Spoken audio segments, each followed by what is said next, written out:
True crime, 2026, turn the lights down low, let the darkness mix. Midnight whispers on an old back road. Every secret's got a story untold. Cold case files and a smoking gun. Truth runs deep where the shadows run. Footsteps echo in an empty hall. Somebody's watching from behind the wall. Red string tied to a photograph. Broken clocks in a shattered past. Every clue's just one more fix. Welcome to 2026. DJ's True Crime 2026. Twisted tales and dangerous tricks. Every lie's got a heavy price. Roll the tape, let's roll the dice. Heartbeat racing, ticket ticks. Truth cuts deep like sharpened sticks. If you're brave, come take your fix. DJ's True Crime 2026. Headlines screaming in black and white. City sirens in the dead of night. Coffee cold on a cluttered desk. One more name on the suspect list. Footprints fade in the falling rain. Every witness recalls the same. A fleeting face, a shadowed mix. Another mystery in 26. Maps on the wall with pins stuck in.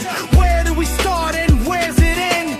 Truth don't sleep and neither do I. Chasing ghosts that never die. DJ's True Crime 2026. Secrets buried in the politics. Truth is sharper than it looks.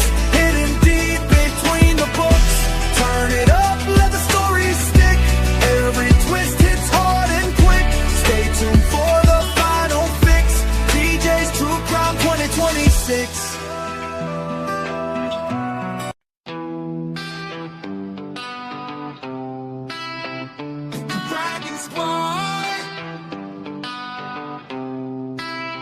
In the midnight city where the neon lights glow. DJ's on the mic and the whole world knows. From the streets to the sky where the blue flames fly. We ride together strong, never asking why. Hear the beat of the drums like a dragon's roar.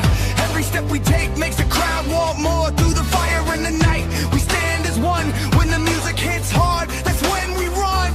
We are DJ's Blue Dragon Squad. Rising through the night, breathing blue fire, burning bright in the light. Hear the crowd scream loud when the bass drops hard. Stand up, stand proud for the Blue Dragon Squad.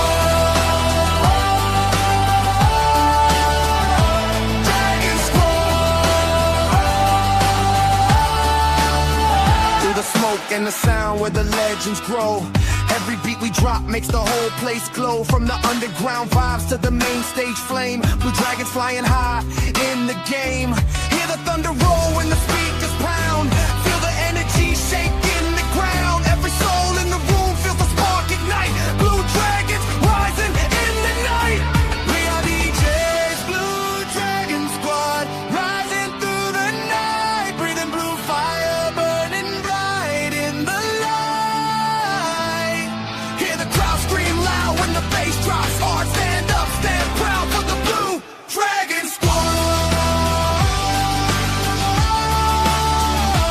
Dragon Squad.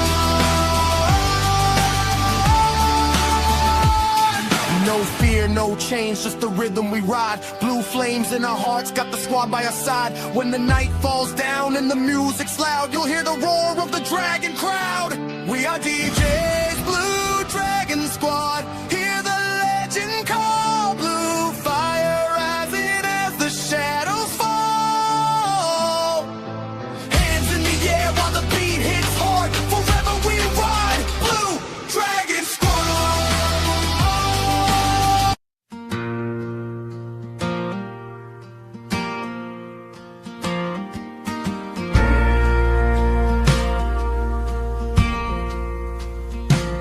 Sweet boy Sebastian, where are you?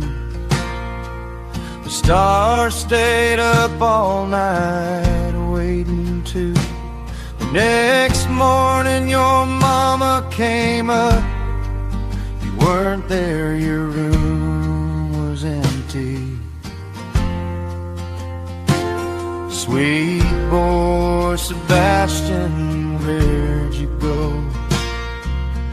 Room was still left the same as it was. The whole world has been searching, but there was no evidence of where you went.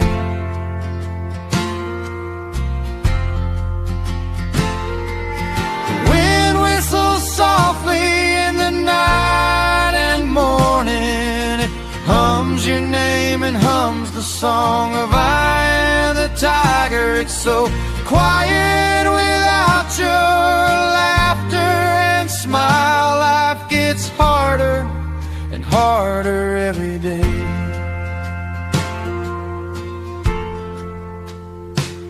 Sweet boy Sebastian, where have you gone? Everyone has searched through forests and water and near your house with no sighting or sin. If you're hiding, come out and come back. Sebastian, your dad is worried, and so is the whole wide world. Sebastian, where are you? Please show us signs wherever you may be. We are your army, sweet boy Sebastian, so please come home. So please. Hello, hello. Can you guys hear me? And can you guys see me? Put a thumbs up or a 1 in the chat if you guys could see me and hear. And Jacob, I'll let you up.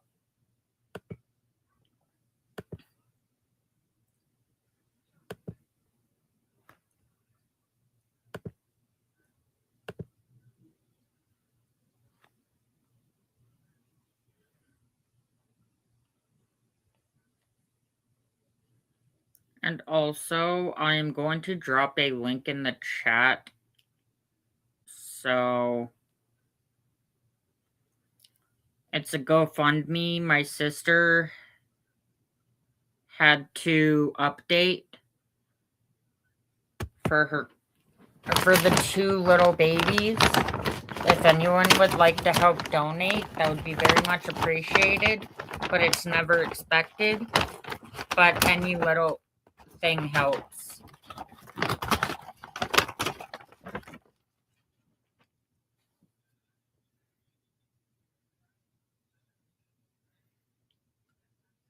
Jacob, are you coming up?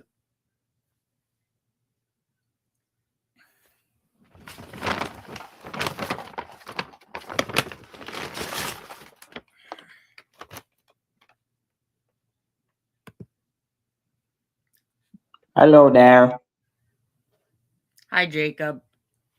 I'm just going to wait for a couple more people to come in and then we'll get started. How is everyone's day going?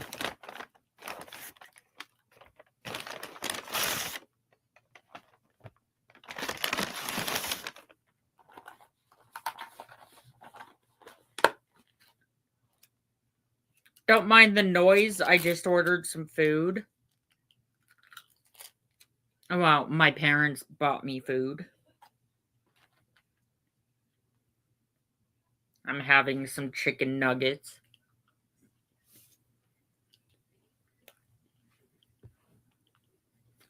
And Brownie hates the place that I order from.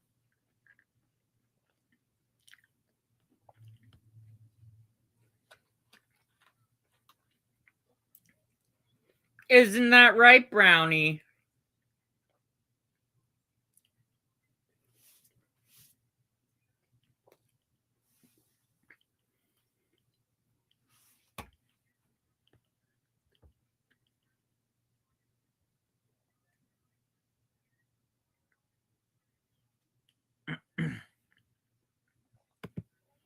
Okay.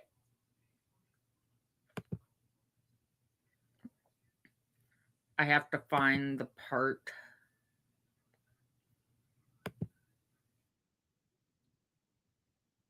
Where it shows. I have to find where Lolly shows the post. We're gonna watch what she has to read the post, and then we're gonna watch the video as well.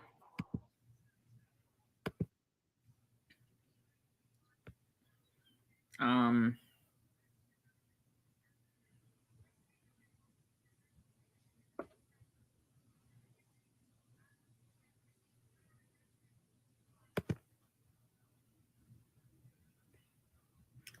Okay.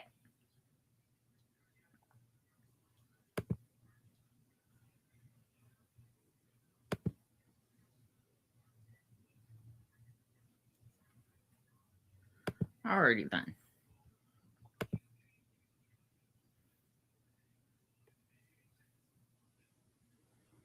Yeah, I hope she's okay too. Okay, we're gonna listen to Lolly read a post that she had found. I can't seem to find it, but she has it. She had it, so we're gonna listen to her read a post first. And it's nothing personal. But we see nothing happening. And that makes us question everything, everyone associated with this case. It makes me question, makes me think twice.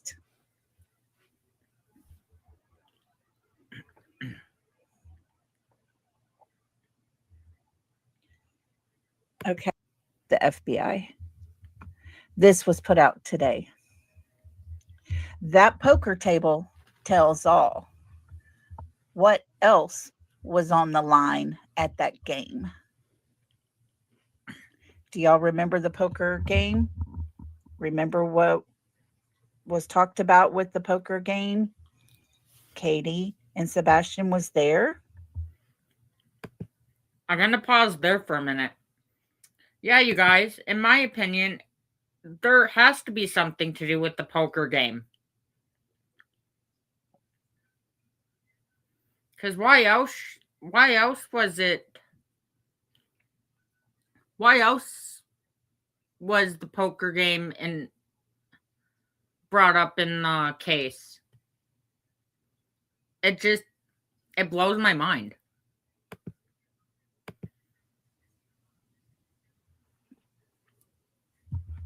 They were there. People saw them. It was reported to us. Katie and Sebastian were there. It is questionable whether Chris was there or not. Some say he was, others say they didn't see him. So what do they know about that poker table? What do they know about what happened at that poker table? Let's look. The very next post that got put out is this. The same person who lost that poker game miraculously planted. They said nothing could fix it, but wait till you.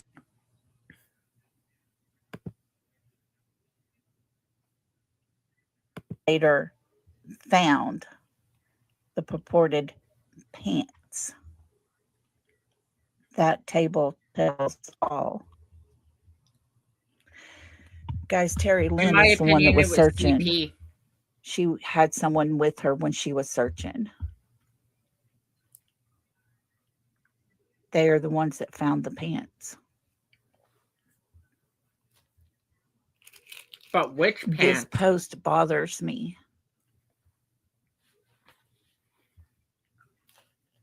But it's been talked about for a long time that this poker game could have possibly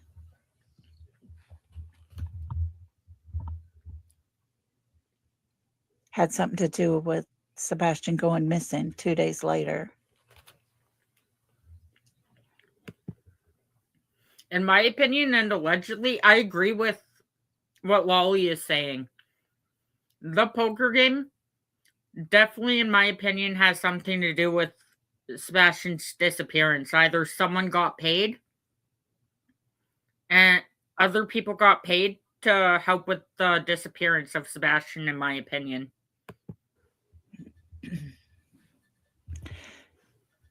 Yes, Melissa, it was Terry Lynn that found them.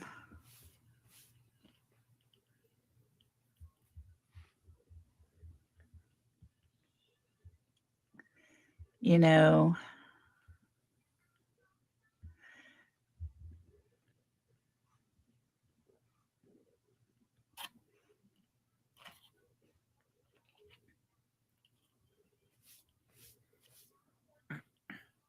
I don't think Sebastian met anyone. I don't think Sebastian ever made friends with people online. Everything I'm hearing sounds like Sebastian went home from school and basically went to his room. Hi, Amy. Where he Good to was see not you. allowed on the internet. He had no interest in that. Yes, Smiley. Nick does like riddles. But to put two out about that poker night, it does make me wonder what happened that night. Now,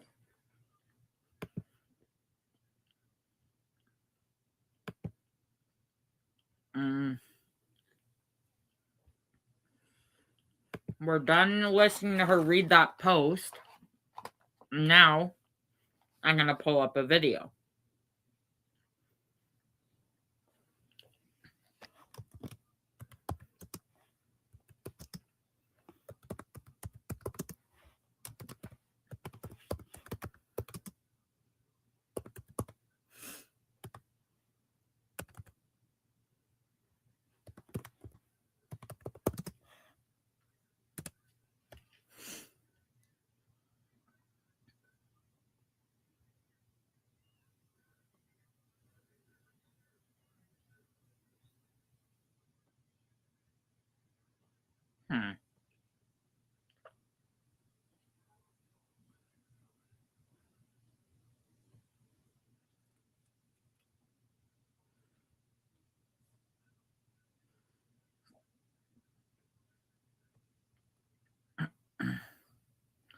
We're gonna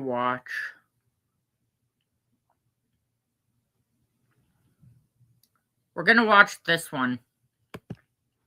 Crimeville New. Yeah, Crimeville New.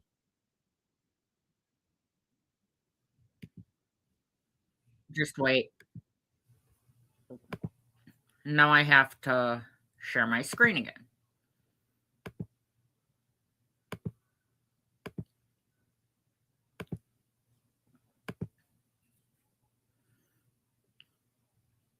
Crimeville New is the YouTube channel.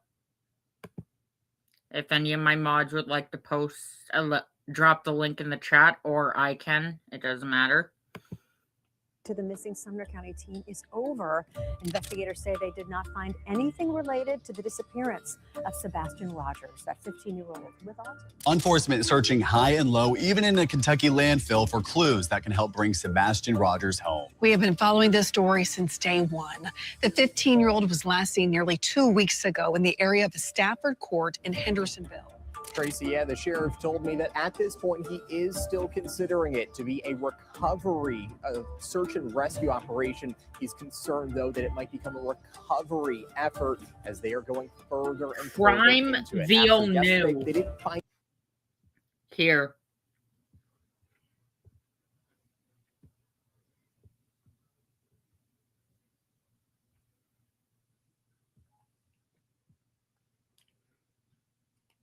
I put the name in the chat.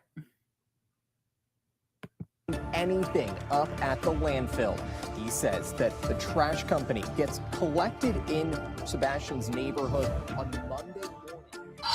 Almost no one noticed it. At first, the 5 a.m. trash pickup, the industrial dumpsters routed to a different landfill, the unexplained 5-minute light flashing near the construction zone, and the dogs that never tracked Sebastian beyond the neighborhood. But when investigators quietly secured a Kentucky Warrant 1 that legally enabled electronic device K9s, the entire case shifted. If Sebastian never walked out, and nothing was seen on 4 cameras, then the question is no longer where he went. It is what left the property before anyone realized he was gone. The most consequential data point in the entire disappearance of Sebastian Rogers did not emerge from a search grid. See, look how KK was looking around. There's the yellow jacket person. In my opinion, and allegedly. Deployment, a surveillance camera, or a witness statement. It came from the waste management schedule assigned to a quiet neighborhood in Hendersonville, Tennessee. According to official reporting, trash in the Stafford Court area is collected every Monday between 5 and 6 a.m. That single operational fact creates a forensic breakpoint that reframes the case. All residential waste from the neighborhood, including the contents of the garbage bin at Sebastian's home, was removed before his mother contacted authorities to report him missing. The implications of that timeline have not been adequately examined in public discourse, and yet they represent the only confirmed movement away from the property within the critical overnight window. From an investigative perspective, the significance is structural. Search teams covered a 5-mile radius surrounding the home and found no trace of Sebastian. No camera captured a departure. No footprint pattern established an exit route. No scent trail indicated directionality away from the residence.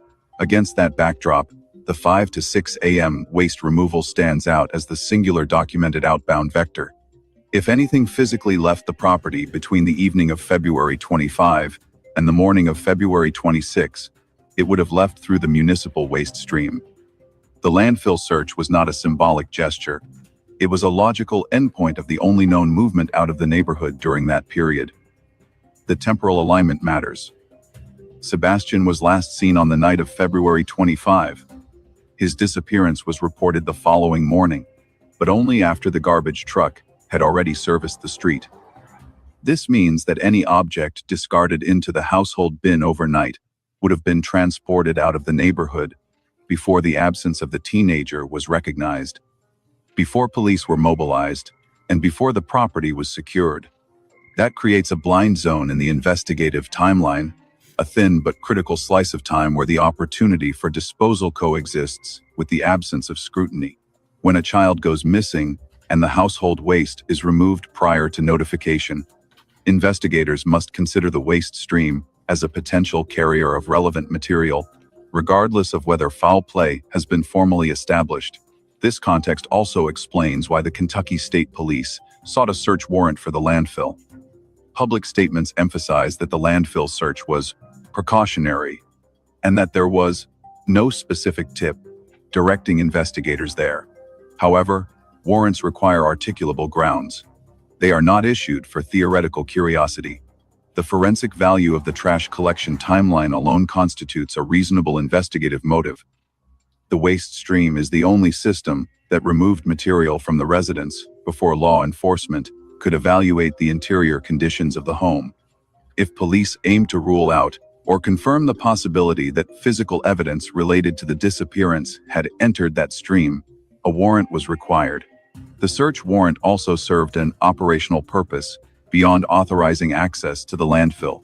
In Kentucky, as in several other jurisdictions, deploying certain specialized K9 units, particularly electronic detection K9s, requires a lawful search authority. These dogs are trained to detect components of... And allegedly there was 18 dogs that were searching. So out of those 18 dogs, and none of them picked up a scent. That tells you that Sebastian allegedly I'm going to say allegedly with this, he did not touch that ground. If he would have touched the ground, there would have been a scent. I'm telling you right now, there would have been a scent. And in my opinion, he wasn't the one who took the trash out. KK wearing a black hoodie, in my opinion, she was probably dressed up as Sebastian to make it look like Sebastian. But it wasn't him. It was actually her, in my opinion. And that's what I think. Electronic devices, lithium-ion batteries, flash memory modules, mobile phones, camera systems, and other forms of digital hardware. These components can be crucial in missing person cases, where the presence, absence, or destruction of electronic devices may indicate behaviors, concealment attempts, or manipulation of surveillance systems.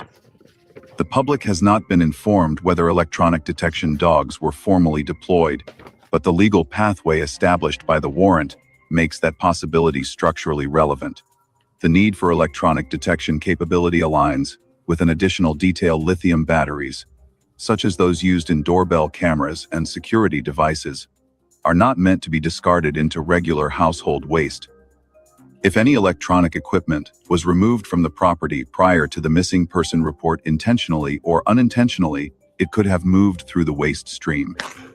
If it did, a specialized K9 could theoretically detect its signature even after compaction, mixing, and transport. Heavy machinery was observed during the landfill search, which is consistent with excavation or systematic exposure of compacted layers rather than cadaver-focused recovery. In that context, the presence of such equipment signals an attempt to access materials that may be embedded within mixed debris rather than search for biological remains.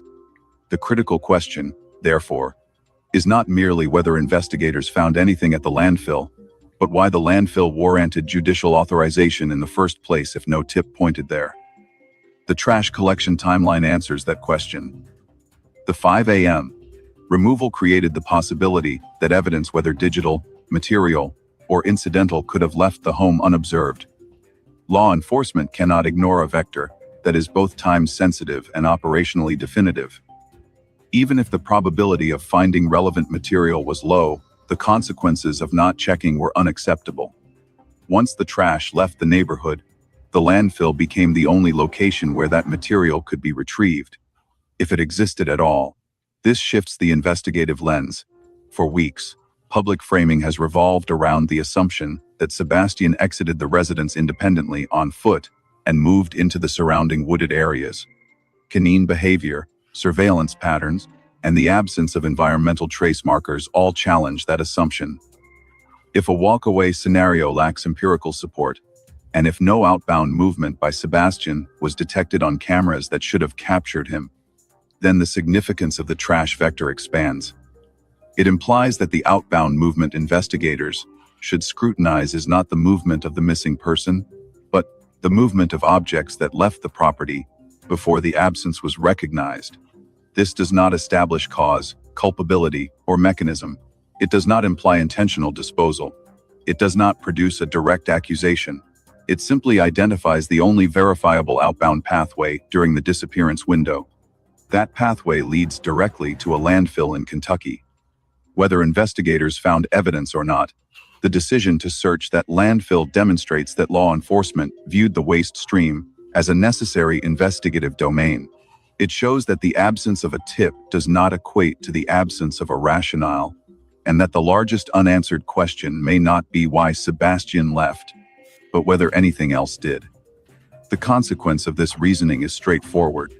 If the trash stream represents the sole confirmed removal of material from the property during the critical hours, then any comprehensive reconstruction of the disappearance must incorporate the forensic implications of that timeline. Landfill operations are not pursued casually. Excavating compacted waste requires manpower, machinery, planning, and judicial oversight. When such an operation occurs with no external tip, the reasoning behind it warrants close scrutiny. The 5 a.m. Trash pickup is not a peripheral detail. It is a structural component of the case. It frames the disappearance in terms of movement, opportunity, and timing. It establishes a domain where evidence could exist, even if no one believes it will. And it shifts the core investigative question from, where did Sebastian go? To the more precise and operationally significant, what left the residence before anyone realized he was missing? Public attention surrounding the landfill search has largely focused on a single, simplified assumption that investigators were tracing the residential waste stream from Stafford Court to the White Plains landfill in Kentucky. This assumption stems from official statements that trash from Sebastian's neighborhood is routed to that landfill, coupled with the timing of the 5 to 6 a.m. pickup on the morning he was reported missing. However, parallel to the residential waste stream exists a second, entirely separate disposal system, one that has received almost no examination, and yet may hold equal or greater forensic significance. This is the vector involving the industrial dumpsters located near the construction zone adjacent to Sebastian's neighborhood. An early source description, never formally acknowledged by law enforcement, suggests that one or more dogs showed interest near these industrial bins during the initial stages of the search. And remember how KK described Sebastian, saying he likes shiny things. Well, there ain't no shiny things in forests.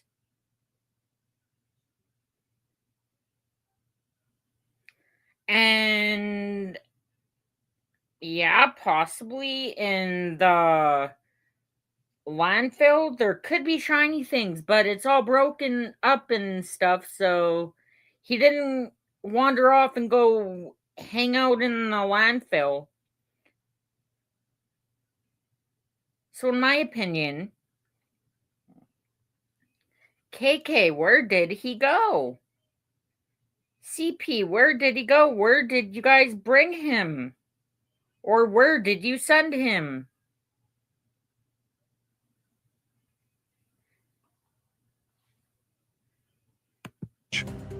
This alleged canine hit has not been confirmed publicly, but its existence has circulated among individuals familiar with early operations around the search perimeter.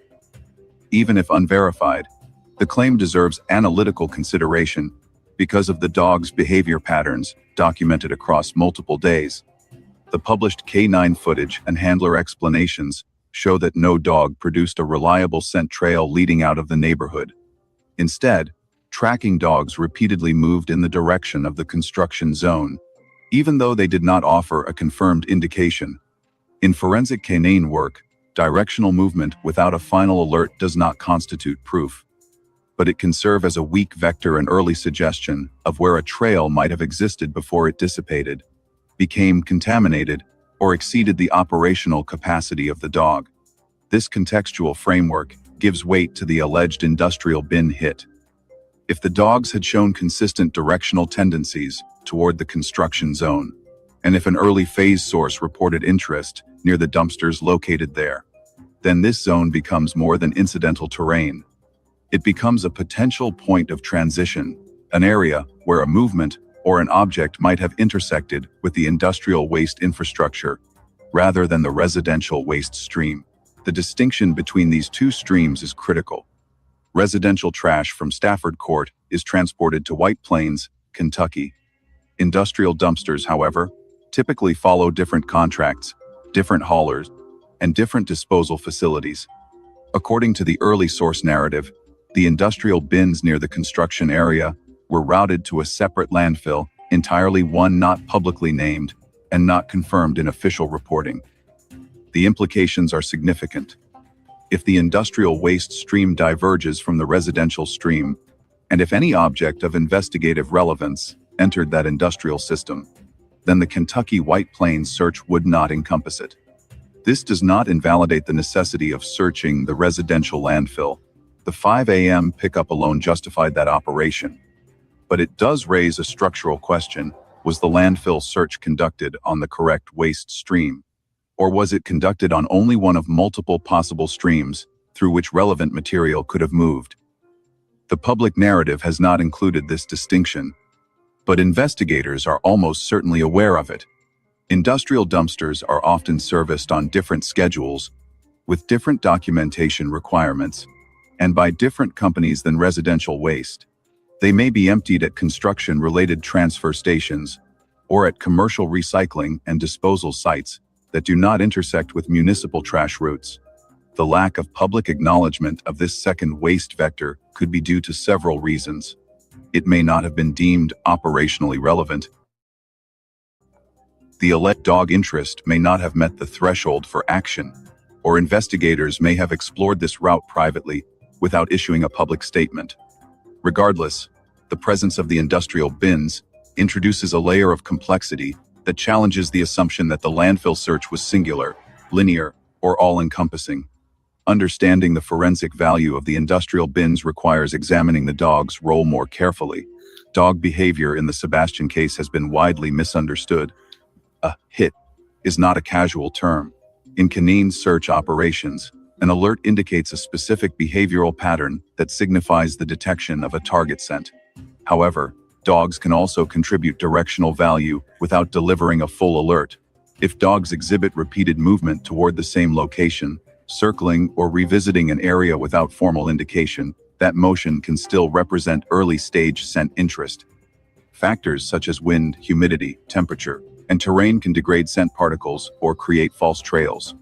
Construction zones, in particular, are chaotic scent environments, with disturbed soil, machinery, solvents, fuel, and human activity creating significant interference. Therefore, if dogs moved repeatedly toward the construction area, but failed to finalize an alert, that inconsistency does not negate the zone's investigative value. It may indicate a diluted or disrupted scent originating from an object rather than a person. The alleged dog hit near the industrial bins aligns with this possibility.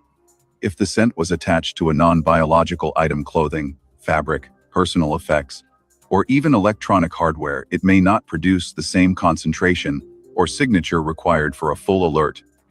It may instead create intermittent interest, consistent with the patterns observed in the footage.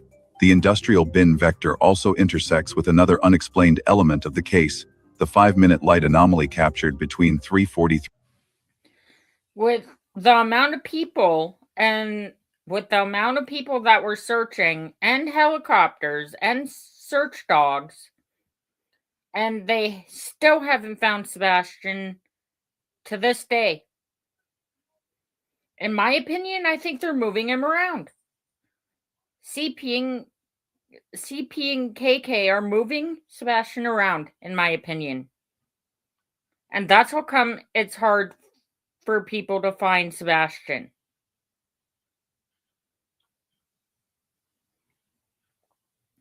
Especially if the searchers looked all over the landfill and they saw no evidence of Sebastian. Where is he?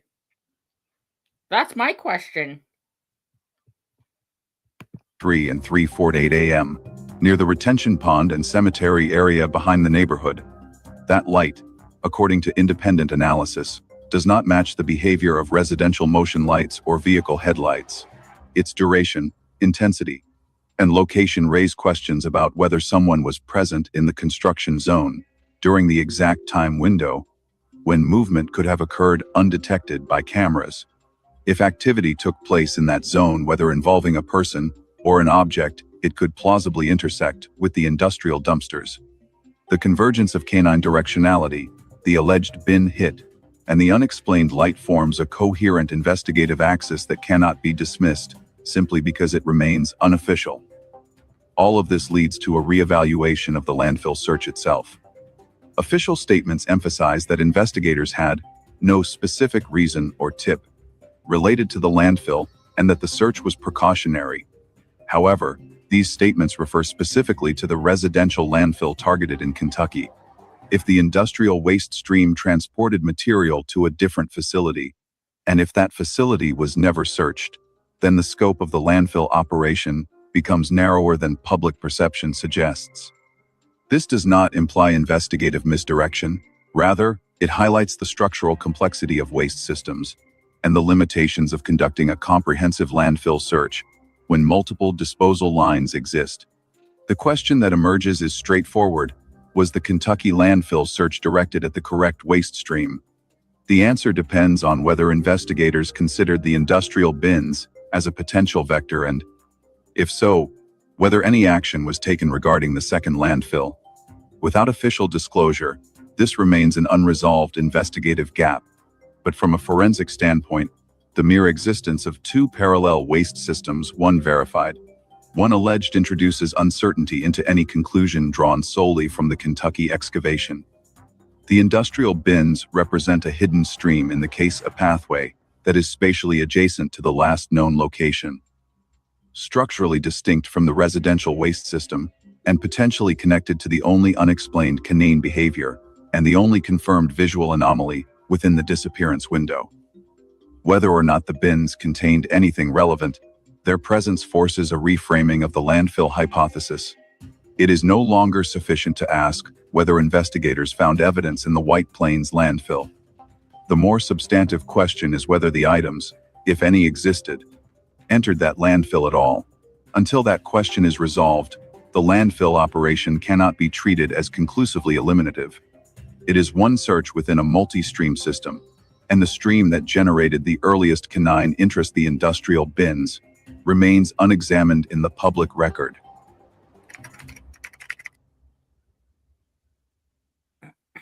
The decision to obtain a search warrant for a Kentucky landfill was widely described by officials as precautionary.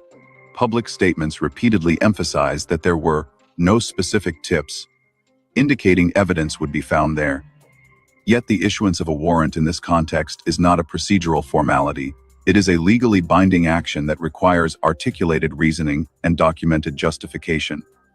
Warrant standards do not accommodate casual curiosity. They require probable cause, or at minimum a reasonable investigative basis.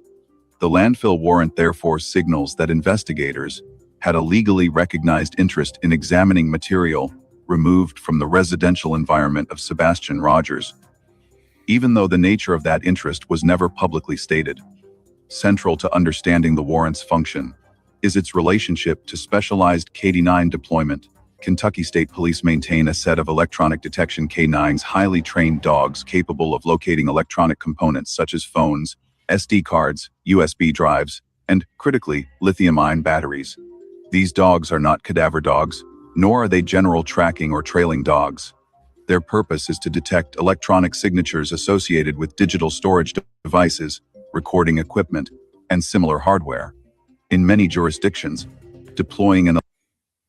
So, yeah, what they're saying is, so these dogs are not the ones that pick up scent, like smells. I don't necessarily know what it means by picking up electronic scent or whatever, but I think that means like electronics. I don't know though. But these dogs are pretty smart. And for them not to find anything tells you that CP and KK planned this all out. Allegedly, and in my opinion. Electronic detection K-9 requires a warrant because these dogs are designed to locate objects that can contain private data. Searching for electronic devices without judicial authorization can raise Fourth Amendment issues. Thus, the Kentucky warrant may have served not only to permit access to the landfill, but to legally authorize the use of electronic detection canines within the landfill environment. This possibility aligns with several operational details documented in the landfill search. Reports describe the presence of heavy machinery, excavators, backhoes, and mechanical equipment used to expose layered waste. While some may interpret the use of such machinery as inconsistent with searching for a cadaver, it is entirely consistent with searching for compact objects, such as electronic devices. A body, or any biological material, would be at risk of significant damage or fragmentation under mechanical excavation. Conversely, solid-state electronics, lithium-ion battery casings, and certain types of recording hardware are more resilient under landfill pressure. They can survive compaction and may remain detectable through the chemical signatures or electromagnetic components sensed by electronic detection canines. The presence of heavy equipment, therefore, aligns more logically with a search for small, hard targets rather than larger biological ones. The relevance of electronic components extends further when placed alongside the statements made by individuals connected to the household. According to one transcript, the mother mentioned that the family was upgrading their security system around the time of Sebastian's disappearance. Separate accounts, unverified but widely circulated, suggest disputes over the presence or absence of interior cameras, including claims that cameras were used to monitor Sebastian's nighttime behavior. The stepfather later dismissed the idea of having a functioning doorbell camera, indicating that the home did not have such a device active at the time. Yet the combination of security system upgrades, absence of a doorbell camera, and conflicting accounts of interior surveillance create a zone of investigative ambiguity. Electronic components associated with a home security system, if removed, replaced, or destroyed, could theoretically enter the waste stream during the same critical window as the trash pickup. If any such components were discarded before 5 to 6 a.m. on Monday, the window, when the garbage left the property, they would have been transported to the landfill before the missing person report was filed. This timeline provides a rational foundation for investigators to consider the landfill a potential repository for electronic evidence, even if no direct tip pointed them there. The warrant would thus permit the deployment of electronic detection canines to locate lithium-ion batteries or other electronic remnants. Such items, if recovered, could reveal whether devices had been tampered with, removed from the home, or destroyed. Lithium-ion batteries, particularly those used in consumer security devices like Ring cameras, have distinct chemical signatures detectable by trained dogs. Moreover, lithium batteries are not meant to be disposed of in standard waste streams. They require specialized disposal due to fire risk and chemical hazards. Their presence in ordinary household trash would itself constitute an anomaly, one that could indicate hurried disposal during the overnight window. This analytical framework clarifies why a landfill warrant serves a more precise function than public statements imply. Authorities framed the landfill search as a broad precaution, but the operational components suggest a narrower focus. Cadaver dogs were not identified as the primary resource used. Law enforcement emphasized specially trained officers, a phrase that, in other contexts, denotes personnel trained in handling technical search operations rather than human remains recovery. The absence of any mention of cadaver-specific alert patterns, combined with the descriptions of excavation equipment and K-9 capabilities, suggests that the target was not biological remains, but items associated with digital or physical evidence. The warrant also positions Kentucky State Police, not local Tennessee agencies, as the executing authority. This jurisdictional detail is noteworthy. If the purpose of the warrant were merely to examine household waste for incidental biological indicators, local agencies or joint task force teams would typically take the lead. But if the target involved specialized electronic detection canines maintained specifically by Kentucky State Police, then Kentucky's involvement becomes structurally necessary. Electronic detection canines are relatively rare resources, and their deployment is typically coordinated by the agency that maintains them. Their presence at the landfill would require a warrant that explicitly authorizes searching for electronic components. This creates a logical chain. Electronic detection canines require a warrant to operate, and Kentucky State Police possess such canines. A Kentucky warrant was issued for the landfill. So, with the warrants and with the landfill, even though there's nothing that got found there, maybe they should, in my opinion, they should have warrants for other places, to look at other places, to look inside homes, at specialized homes. Maybe he got put somewhere. I don't know. But it's just strange how he still hasn't gotten found.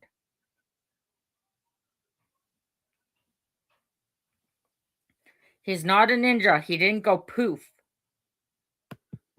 Where heavy machinery was used during the operation, yet no public reference was made to cadaver K9 alerts, while statements surrounding the household security system introduced uncertainty about electronic devices. When viewed together, these data points support an evidence-focused interpretation of the warrant rather than a death-focused one. They imply that investigators may have sought information not about Sebastian's physical location, but about the presence, absence, or destruction of electronic material connected to the case. The question, then, is why investigators would pursue electronic evidence in the landfill at all if there was no specific tip.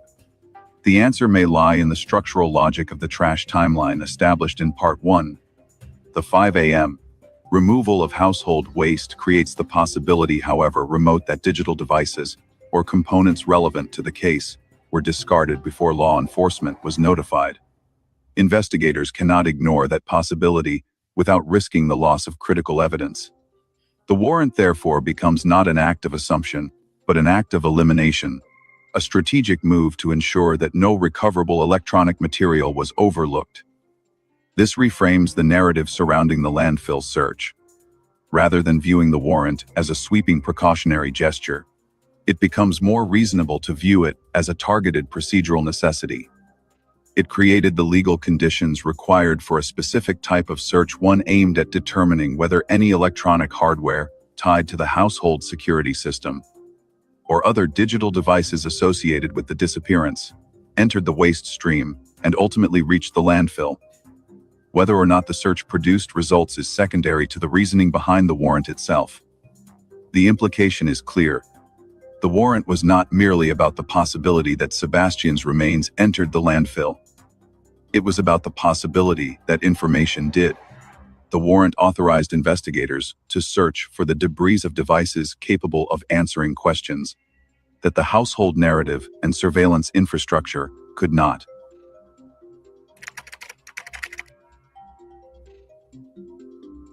From the earliest hours of the search for Sebastian Rogers, dogs were deployed with the expectation that they would reveal what human observation and surveillance data could not: the direction of travel, the last known movement, and potentially the exit point from the neighborhood. Instead, the dogs produced a pattern of behaviors that, when examined through a forensic lens, undermine the foundational assumption that Sebastian walked away from his home during the night. The dog deployments did not fail due to handler error or environmental chaos. They failed because there was no detectable trail leading out of the residential area. That absence carries investigative weight and directly affects the interpretation of the waste vectors examined in earlier sections. The most widely referenced dog in the case is Max, a tracking dog rather than a scent identification dog.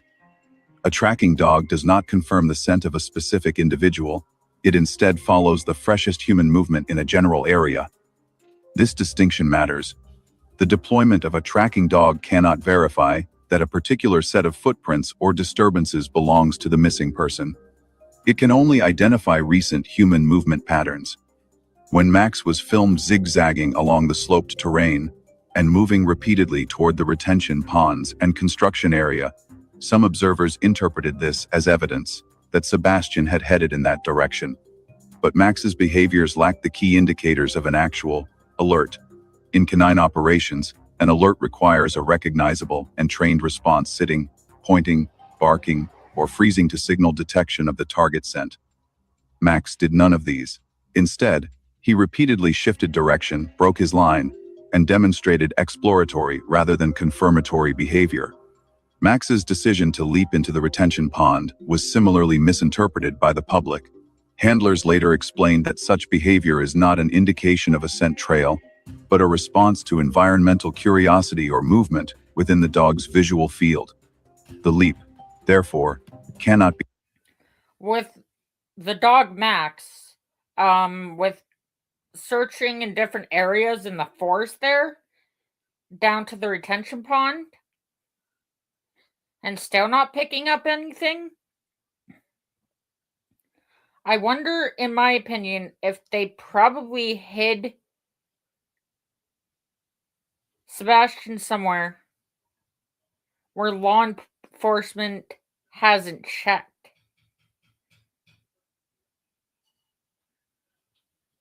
Like, did they check CP's parents' house at all? Like, their property? Like, I don't know how big Hendersonville, Texas is, but I don't know. There could be a bunch of places that they haven't checked, in my opinion. Be treated as evidence that Sebastian entered the water. It is simply part of the behavioral noise that accompanies tracking dogs in dynamic terrain. Crucially, after emerging from the pond area, Max was unable to establish continuity. He did not resume a trail, did not orient toward a fixed point, and did not provide directional certainty. From a forensic standpoint, this means Max detected nothing that could be reliably tied to Sebastian's movements or exit. The second dog, deployed a true scent dog, was equipped to detect Sebastian's specific scent profile. This dog's job was not to follow general human activity, but to identify paths and touch points associated with the missing teenager. Yet this scent dog also failed to produce a single indication. It traversed areas where 4 separate residential cameras would have recorded Sebastian had he walked through them. But no visual confirmation exists. The dog's behavior mirrored Max's in multiple respects: hesitation, zigzag patterns, direction changes, and a lack of sustained tracking. It explored, circled, approached certain zones, but never locked onto a scent trail that led beyond the neighborhood. This is the critical observation. Not one dog in the entire deployment produced a confirmed exit trail from the Rogers residence or the surrounding streets. In a typical walkaway scenario, scent dogs should be able to identify the path taken by the missing individual, unless severe environmental disruption occurs. There were no weather events that night that would have washed away scent. There were no mass disturbances in the early morning hours. The dogs simply did not detect the missing person's movement away from the property. The absence of a trail is not a null result. It is data, and data of this nature requires interpretation. When a missing child vanishes within a contained environment and scent dogs cannot locate an outbound path, forensic logic dictates 2 primary possibilities. The first is that the individual did not walk out of the area on foot and therefore left no trail to follow. The second is that the individual exited through a vector that does not retain or transmit scent in the manner that open-air movement does. Vehicles, mechanical containers, sealed bins, and enclosed spaces eliminate or severely reduce the amount of scent left in the environment. If Sebastian left the area in a car, in a trash bin, or via any enclosed conveyance, the dogs would not have been able to detect his movement. This interpretation aligns with the disappearance window and the known vectors leaving the property. No shoe prints, drag marks, or natural ground disturbances consistent with a walkaway were identified. Surveillance cameras that should have captured movement did not. The only confirmed outbound motion from the property during the night and early morning was the trash removal at 5 to 6 a.m. All other vectors require assumptions unsupported by canine data. The landfill vector, defined by the movement of waste away from the property before the missing person report was filed, remains structurally intact because dogs cannot confirm or deny the movement of objects within enclosed containers. The collapse of the walkaway hypothesis becomes evident when combining canine failures with the environmental structure of the neighborhood. A walkaway case typically requires at least one of the following: a visible departure on camera, a scent trail leading away from the home, or physical evidence such as clothing or personal effects along a path. None of these elements exist in this case. In fact, the dogs succeeded only in demonstrating the absence of an outward trail. Their inability to track Sebastian does not mean they malfunctioned. It means the assumptions given to them were incorrect.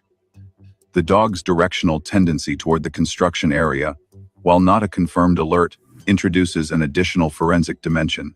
If dogs repeatedly oriented themselves toward a specific zone, but never finalized an indication, it may reflect a diluted or secondary scent possibly originating from an item associated with the missing person, rather than from the person himself. Construction zones are filled with chemical interference, disturbed soil, and complex airflow patterns, all of which make sustained tracking more difficult. If the scent was attached to an object placed near or within the industrial bins, rather than a human subject walking through the area, the dog's inconsistent interest would align with that condition. This possibility becomes more relevant when considered alongside the alleged early phase claim that dogs hit near the industrial dumpsters. Even if this information has not been officially confirmed, it fits the pattern of incomplete canine behavior. So, I'm wondering, in my opinion, if maybe KK and CP used some type of chemical to hide the scent of Sebastian's and of theirs. That would be very interesting to find out. Behavior observed in the public footage. It also connects directly to the landfill vector, because industrial waste follows a separate trajectory from residential waste and may terminate in a different landfill entirely. If any object associated with Sebastian entered the industrial waste stream, scent dogs would not be able to trace it beyond the point of enclosure. Thus, the dog data far from supporting a walkaway argues against it. The absence of a trail, combined with the lack of visual confirmation and the structural timing of the trash removal, points investigators away from an outdoor search model and toward a containment or disposal model. Canines can only track what is exposed to open air. When nothing is exposed, they fail not because the subject is missing in the woods, but because the environmental trace they are trained to detect never existed there. Forensic interpretation requires integrating failures as meaningful results. The dogs did not find Sebastian because there was no ground-level trail to follow. They did not identify an exit because no exit occurred in a scent-carrying manner. Their behavior does not depict a child wandering into the night. It depicts an environment that retained no evidence of his movement. That absence reinforces the landfill hypothesis. I'll be right back, you guys. Keep on watching. I just have to go and get something from the kitchen. Just a straw for my pop. Rather than contradicting it. An enclosed vector, whether a container, vehicle, or industrial bin, is consistent with both the canine results and the waste stream analysis presented in earlier sections. In that sense, the dogs did not fail the investigation. They revealed its boundaries. And those boundaries point away from the wooded areas and toward the systems of removal, mechanical, industrial, and municipal, that transported material out of the neighborhood long before the disappearance was reported.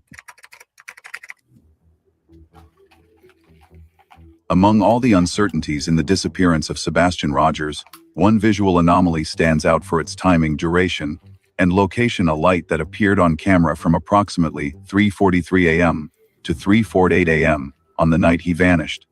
The anomaly has become a focal point not because it definitively reveals an action or participant, but because it lies at the intersection of three critical investigative vectors: the retention pond behind the neighborhood, the adjacent construction zone, and the line of industrial dumpsters that may connect to a separate waste stream.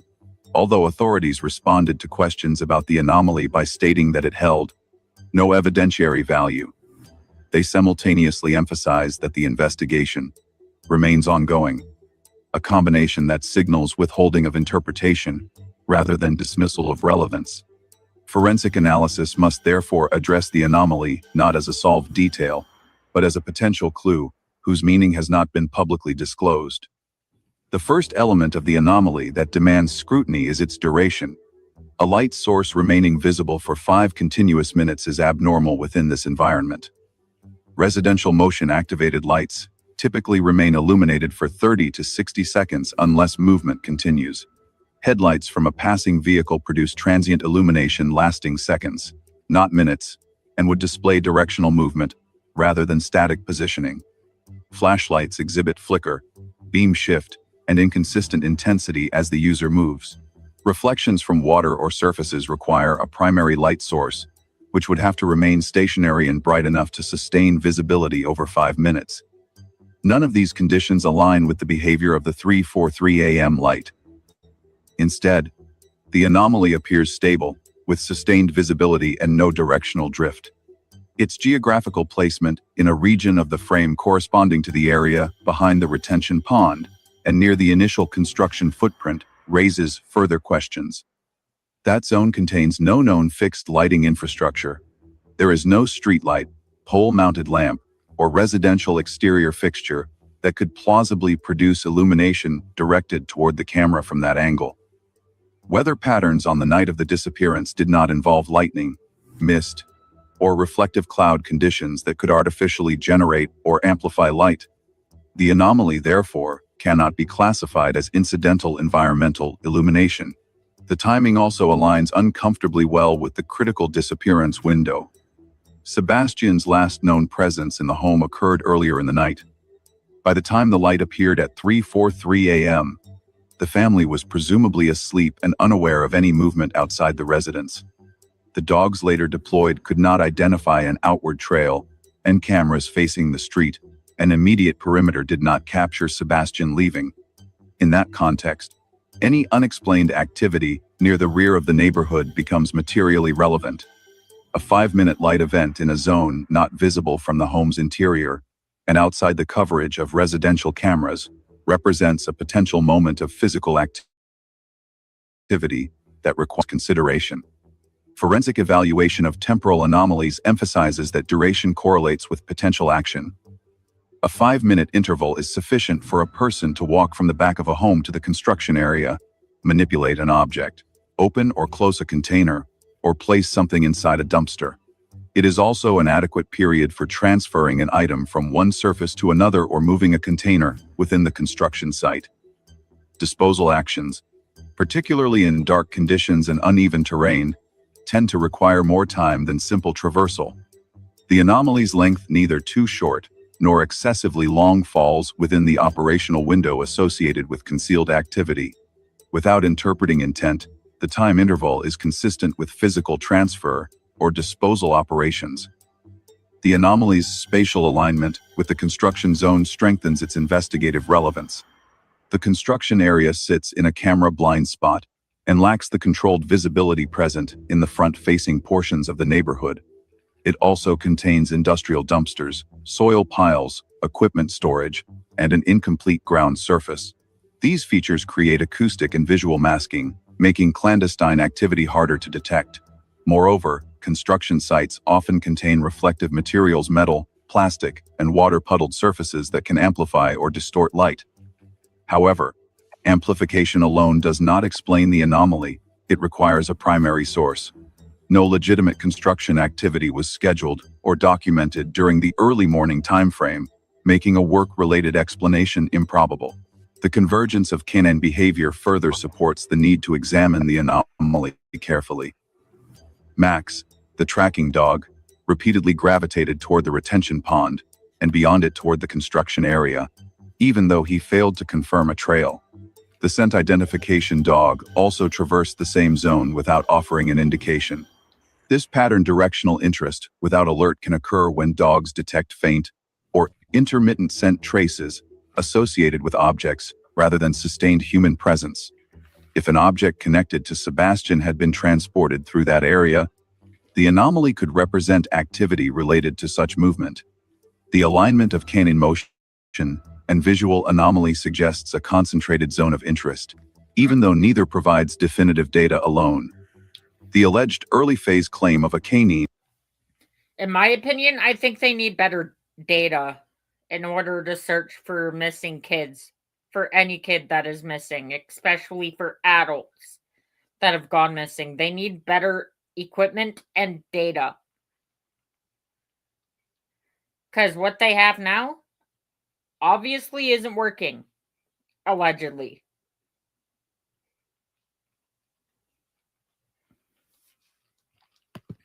Hit near the industrial bins intersects with the light anomaly in a consequential way.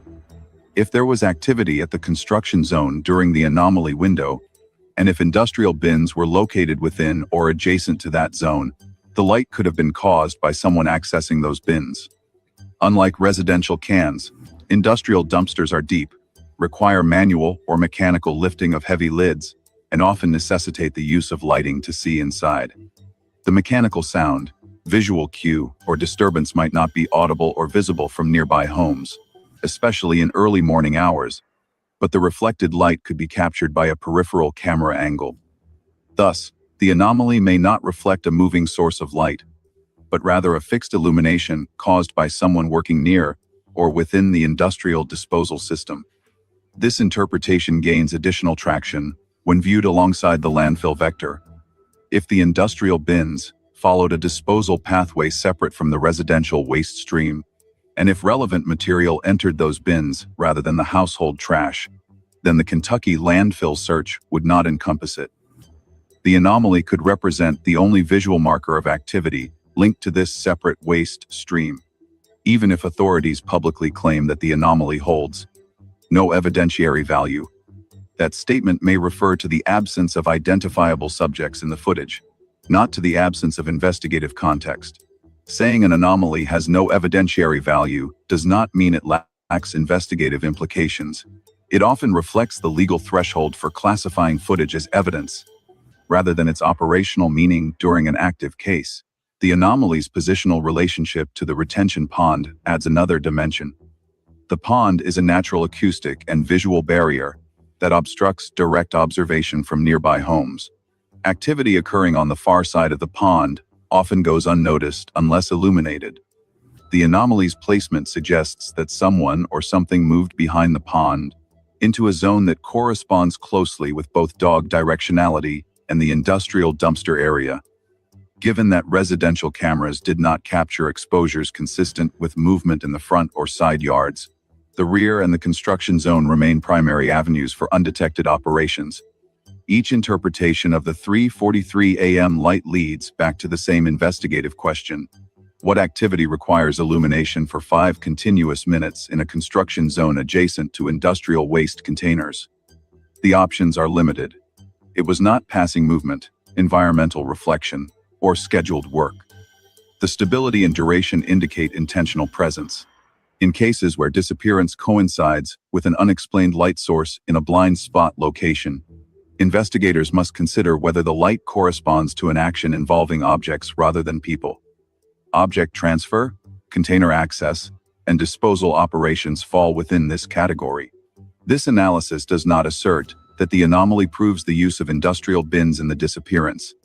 It acknowledges that the anomaly sits within a cluster of independent data points: dog behavior, blind spots, waste stream divergence that together create a coherent hypothesis.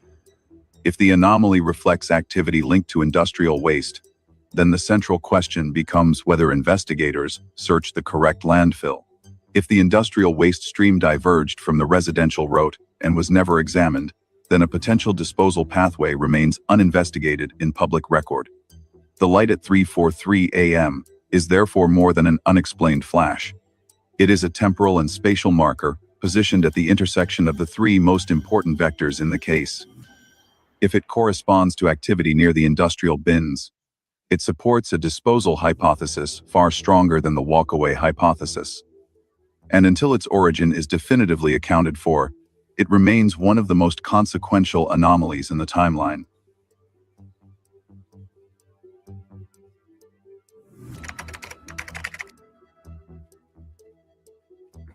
One of the most overlooked components of the Sebastian Rogers case is the surveillance environment surrounding the home. The neighborhood is not a rural expanse without recording devices. It contains multiple residences equipped with exterior cameras, a street positioned near a major roadway, and a mix of fixed and motion-activated systems. Despite this, not a single camera recorded Sebastian walking away from the property. This absence is not an incidental gap. It is a structural anomaly that reveals where movement could or could not have occurred during the disappearance window.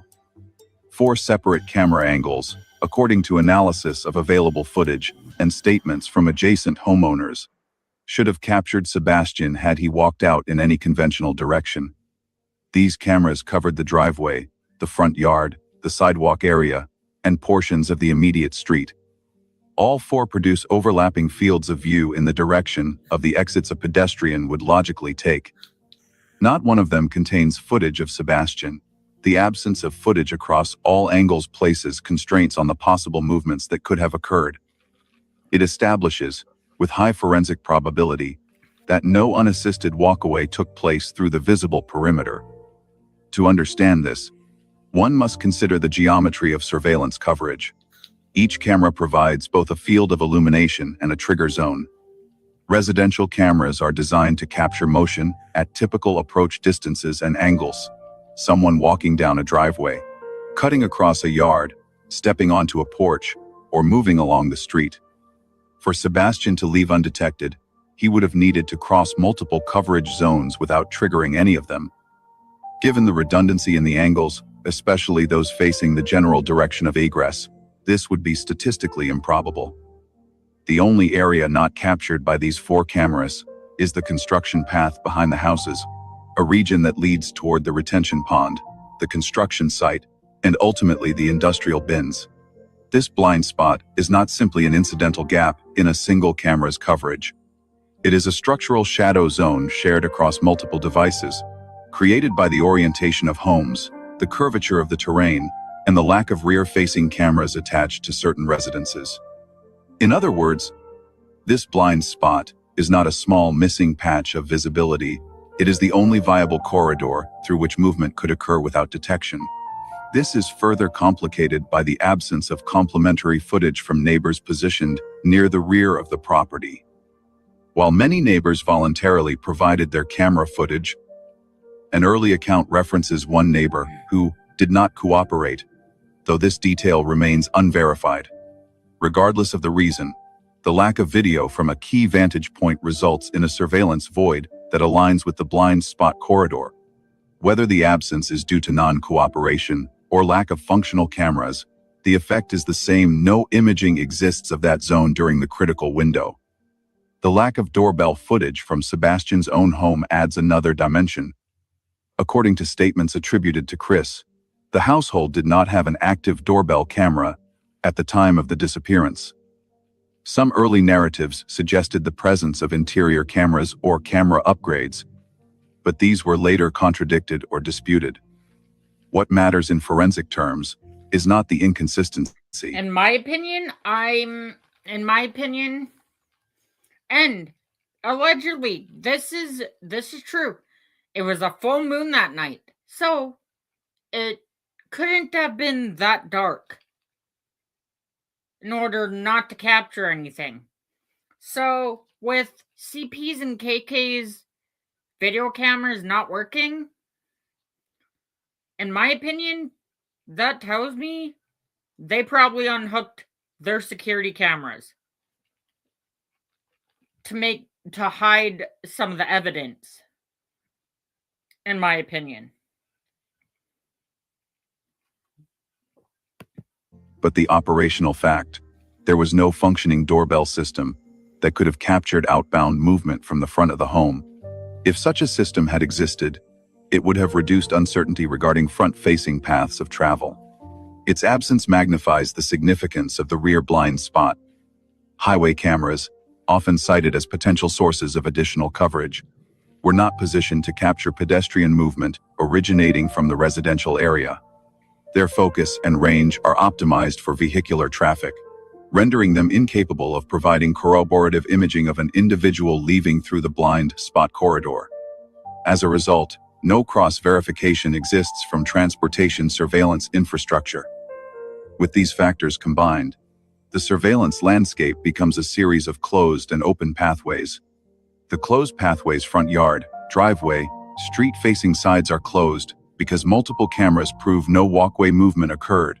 The open pathway, the rear construction zone, is open precisely because no cameras capture it. From an investigative standpoint, a constrained landscape containing only one unmonitored corridor makes that corridor the default candidate for any potential movement, whether by person or by object. The lack of footage also has implications beyond the walkaway hypothesis. If Sebastian had exited in a vehicle, one would expect headlights, taillights, or door activity to appear on at least one of the front-facing cameras. None of these artifacts were recorded. If someone had escorted him out on foot, two individuals would have had to evade all 4 camera angles, which again is statistically unlikely given the redundancy of views. If an abduction occurred through the front or side of the property, the cameras should have captured vehicular approach or departure. No such footage exists. This absence reinforces the conclusion reached through canine analysis that no scent-bearing movement occurred through open-air pathways. The camera data and the dog data converge. They both indicate the same thing. There was no detectable movement of a person out of the monitored areas. The only movement that remains possible is movement through the rear blind spot, and only if the movement was shielded from environmental trace signatures. Enclosed transport inside a vehicle, a container, or an industrial bin fits this requirement. A person walking freely through that area would still leave environmental disturbances, which would be detectable by ground search, scent dogs, or later environmental review. None were found. The blind spot corridor also intersects with the 3:43 a.m. light anomaly discussed in the previous section. The anomaly occurred within this shadowed region, reinforcing that an undocumented activity occurred in the zone where cameras do not reach. That activity may or may not be related to the disappearance, but its timing and placement cannot be ignored. Surveillance gaps combined with unexplained activity create investigative obligations. They demand inspection of the physical geography, the objects that move through it, and the waste stream pathways attached to them. Ultimately, the absence of footage does not simply mean nothing was seen. It means the environment itself is isolating which scenarios are possible. Every viable exit scenario must pass through the unmonitored construction zone. And because that zone contains the industrial dumpsters with a separate disposal route, the surveillance landscape converges directly with the waste stream hypothesis. The geometry of cameras, blind spots, and movement pathways leads to a single operational conclusion. If any outbound motion occurred during the disappearance window, its logical endpoint is the construction corridor, and by extension, the industrial bins. Thus, the surveillance environment does not merely fail to record evidence, it forms an evidentiary constraint. By showing where movement could not have occurred, the cameras highlight the only direction where it could have. And that direction aligns with the disposal vector that remains unresolved.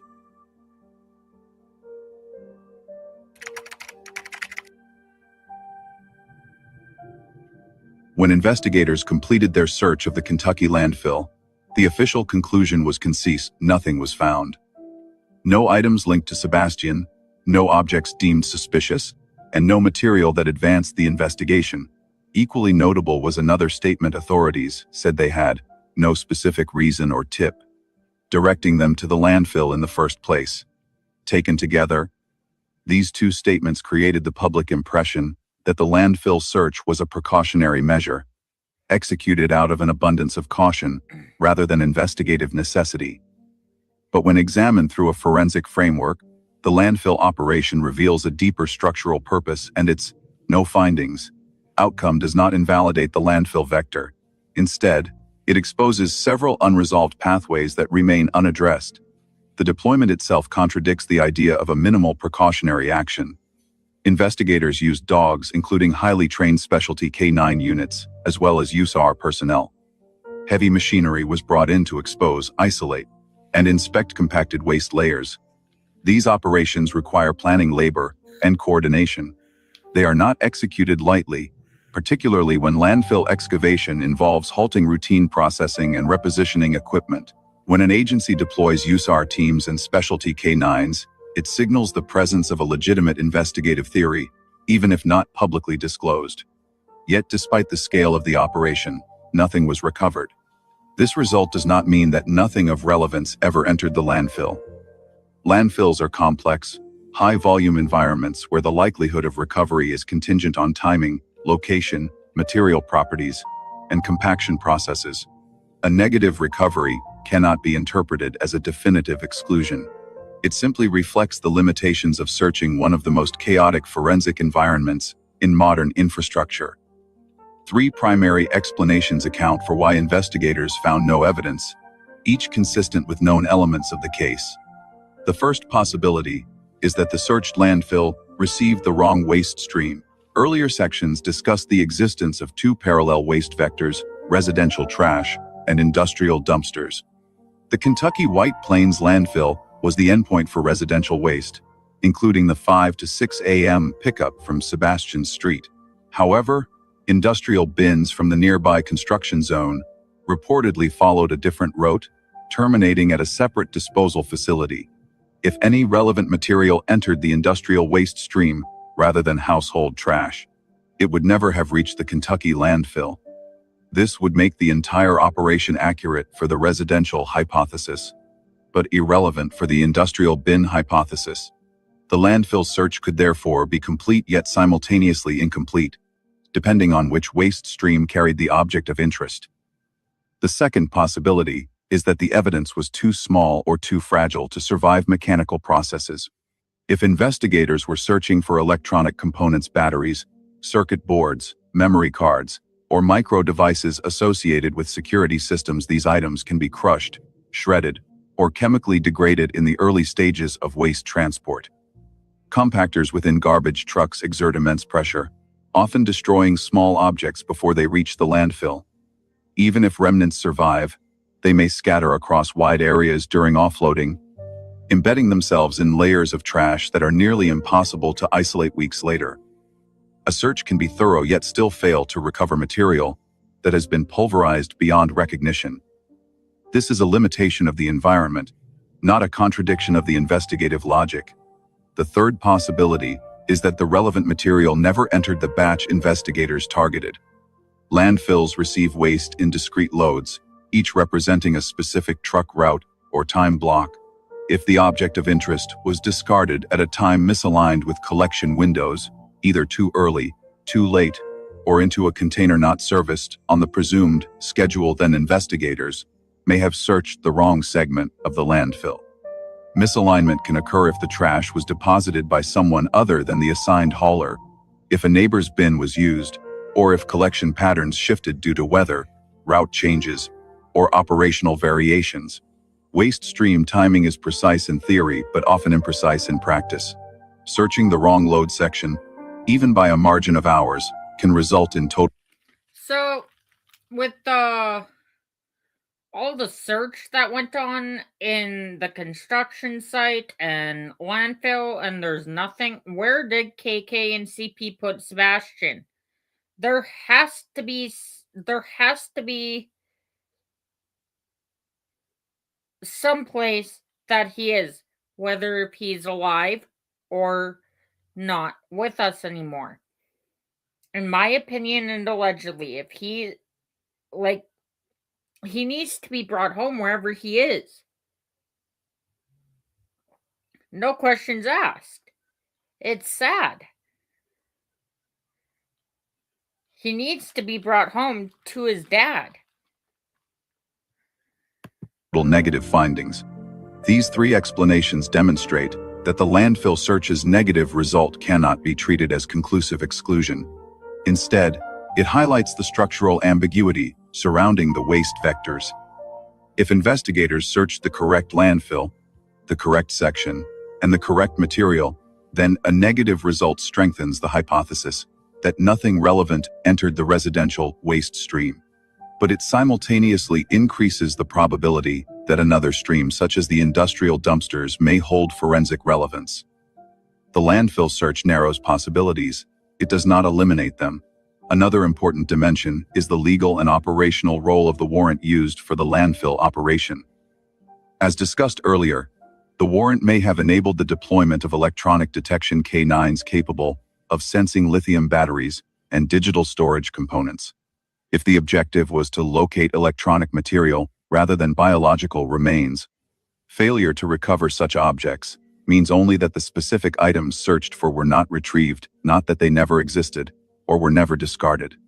The public expectation of discovering clothing, biological traces, or personal effects does not align with the likely focus of the operation. The absence of such items does not contradict the purpose of the warrant, because the warrant's purpose may not have been publicly stated. Moreover, the complexity of landfill searches inherently limits the interpretive value of negative findings. Landfills are designed to bury, compact, and obscure material. Their operational purpose inherently conflicts with recovery efforts. Even trained specialists using dogs and machinery cannot overcome the logistical reality that once items are mixed with tons of debris, retrieval is probabilistic at best. A successful landfill search is rare, an unsuccessful one is far more common, even when investigators know precisely what they are looking for. This leads to the broader forensic conclusion. The landfill search does not close investigative pathways. It expands them. If nothing was found in the residential waste stream, attention logically shifts to the industrial waste stream, the blind spot corridor behind the neighborhood, and the 3:43 a.m. light anomaly. Each of these vectors connects directly or indirectly to the only zone of movement that remains possible given the absence of camera footage and the failure of dogs to detect an outbound trail. The landfill search demonstrates that residential trash did not yield immediate answers. But it also reinforces that investigators had a structured rationale for exploring mechanisms of removal rather than mechanisms of voluntary departure. The absence of findings means the question remains open, not whether the landfill contained evidence, but whether investigators searched the correct landfill, the correct portion, or the correct waste stream. In this sense, the landfill operation is not an endpoint but a pivot. It directs attention toward unresolved vectors that require further examination and underscores that the disappearance cannot be explained by a simple walk-away model. The landfill search, even in its negative outcome, reaffirms that the investigation's scope is larger than the public narrative suggests. The disappearance of Sebastian Rogers has been repeatedly framed as a walkaway, a scenario in which a teenage boy left his home, unnoticed during the night, and vanished into the surrounding environment. Yet when the case is stripped of assumptions and reconstructed exclusively through verifiable data surveillance coverage, canine behavior, waste stream timelines, and operational actions taken by law enforcement, the walkaway hypothesis does not survive forensic scrutiny. The individual data points may appear discrete when viewed in isolation, but when integrated, they form a unified investigative structure that points away from voluntary movement and toward mechanized or concealed vectors of removal. The first foundational gap in the walkaway narrative is the absence of witnessing. No neighbor, driver, or passerby saw Sebastian outside the home during the critical window. The neighborhood is not remote, houses are close together, and several occupants were awake during early morning hours. Despite this, no visual or auditory observations place Sebastian outdoors. Witnessing is not required to confirm a walkaway, but its complete absence weakens the plausibility of such a scenario in a populated suburban setting. The second gap is the lack of a scent trail. Multiple dogs were deployed, including a dedicated scent identification dog. Not one produced a confirmed indication that Sebastian walked away from the property.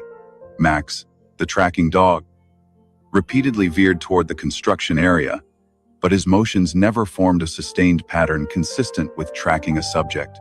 The scent identification dog, a more precise tool, traveled through areas covered by 4 separate cameras and still produced no indication. Forensic interpretation of canine behavior in missing person cases emphasizes that a failure to identify a trail does not represent canine malfunction. It represents either the absence of an exposed scent or removal through a vector that conceals it. In either case, the result undermines any hypothesis involving outdoor pedestrian movement.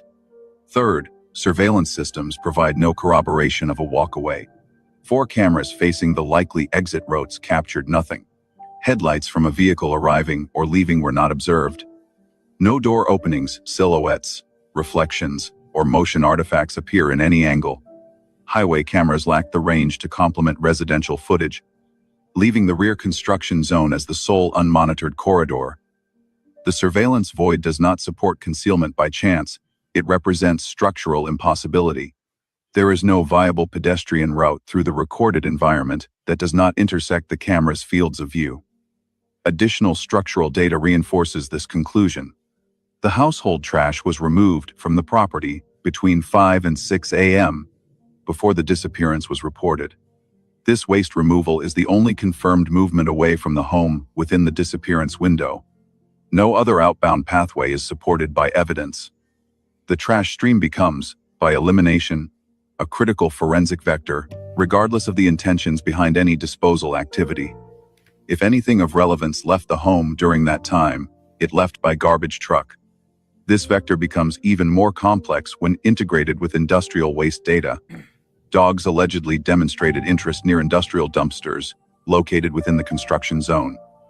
Although this has not been confirmed by law enforcement, it aligns with canine directional movements and the 3:43 a.m. light anomaly, which occurred precisely along the axis connecting the retention pond, the construction zone, and the industrial bins. Industrial waste does not travel to the same landfill as residential trash, meaning two distinct waste lines were active during the period in question. One residential was searched. The other industrial has not been publicly addressed. The 3:43 a.m. light anomaly is an additional destabilizing factor for the walkaway model. A 5-minute light source in a surveillance blind spot during the disappearance window cannot be attributed to residential fixtures, passing vehicles, or incidental illumination. Its duration is consistent with deliberate activity, opening a container, lifting a dumpster lid, transferring an object, or performing a task requiring stationary lighting. The anomaly does not prove disposal, but it creates a temporal nexus linking the only unmonitored pathway with the only known waste vectors capable of removing material from the scene without leaving trace. Overlaying these data points is the operational behavior of law enforcement.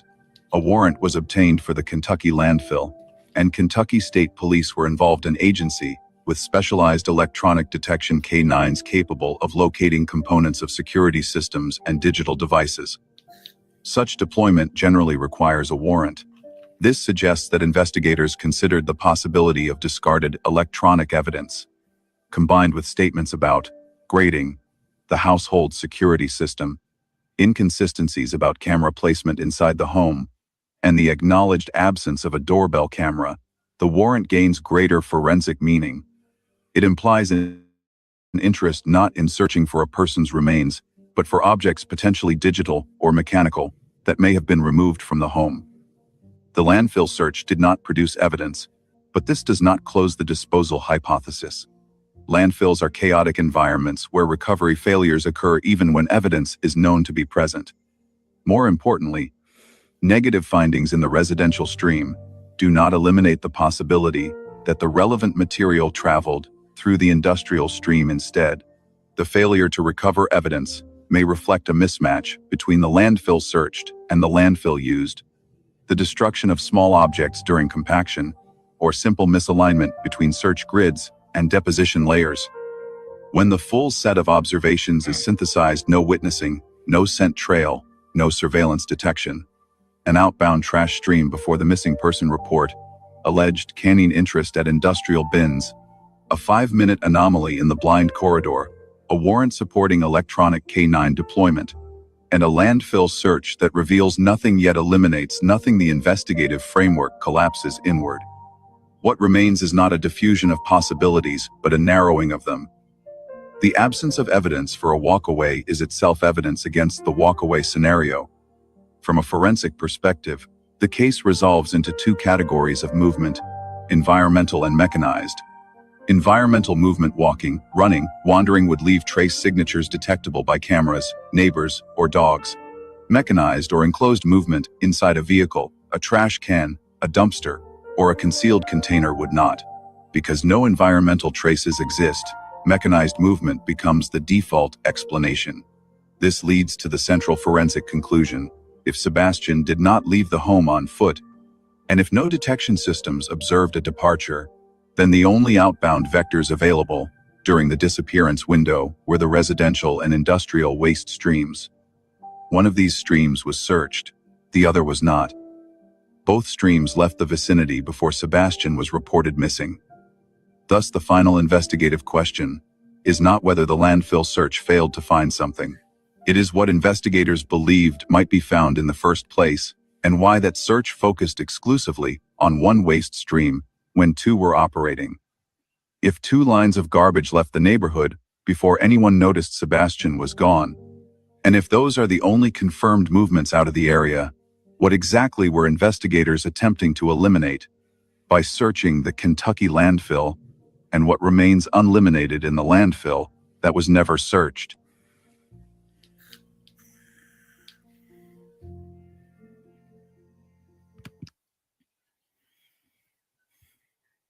Well, you guys, there's that. With no evidence of anything being found in the landfill, in the construction site, around the house, anywhere. My question is, where is Sebastian? And is he still here with us today? If not, he needs to be brought back and be brought to his resting place. And if he is with us, he needs to be brought back home, in my opinion, to his dad's house. But until next time, you guys, please hit the like button, subscribe if you haven't, and also share my channel out into the algorithm. And until next time, guys, peace. Thank you. You're welcome.